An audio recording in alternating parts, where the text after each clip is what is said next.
اور میں اکثر کہا کرتا ہوں ایک جملے پہ مجھے بڑا ناز ہے.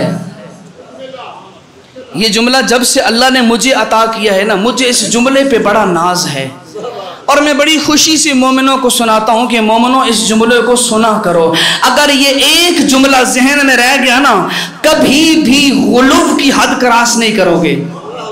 اور جملہ میں پہلے یہاں کہہ چکا ہوں، میں نے کہا قرآن کہتا ہے لیس کمثلہ شیء. اب بولیے گا میرے ساتھ، لیس کمثلہ شیء، کہ اس ذات جیسی کوئی ذات نہیں ہے. نہ ذات میں اس جیسا، نہ صفات میں اس جیسا، نہ افعال میں اس جیسا، نہ عبادت میں کوئی اس جیسا. تو پھر یاد رکھنا، مقام الوہیت میں لیس کمثلہ اس جیسا کوئی نہیں، اور مقام عبدیت میں کامل عبد ہونے میں لیس کمثلہ ان 14 جیسا کوئی نہیں.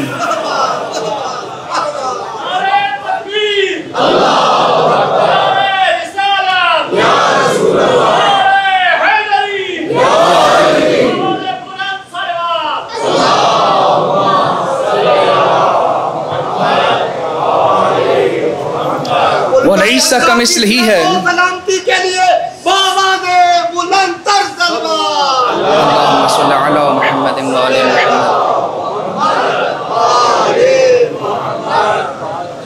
وہ ذات لیس کمثلہ ہے.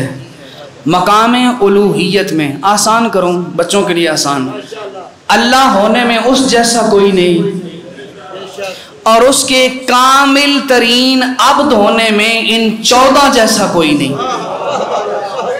لیکن عبدیت کے دائرے کے اندر ایک عبد کو جتنا کمال ہونا چاہیے وہ سارے کمال علی میں ہیں.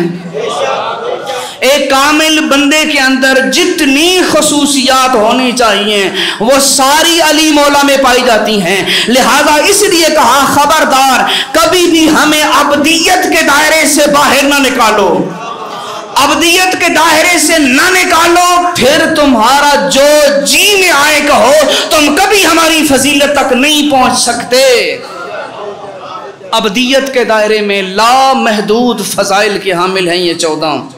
عبدیت کے دائرے میں جتنے کمالات آتے ہیں ان میں ان 14 جیسا کائنات میں کوئی نہیں. کائنات میں جس کو بھی جو کمال ملے گا نا، وہ ان کی وجہ سے ملے گا، اور ان کے پاس جو کمال ہے کسی دروازے سے مانگا ہوا نہیں، وحدہ لا شریک کا دیا ہوا ہے.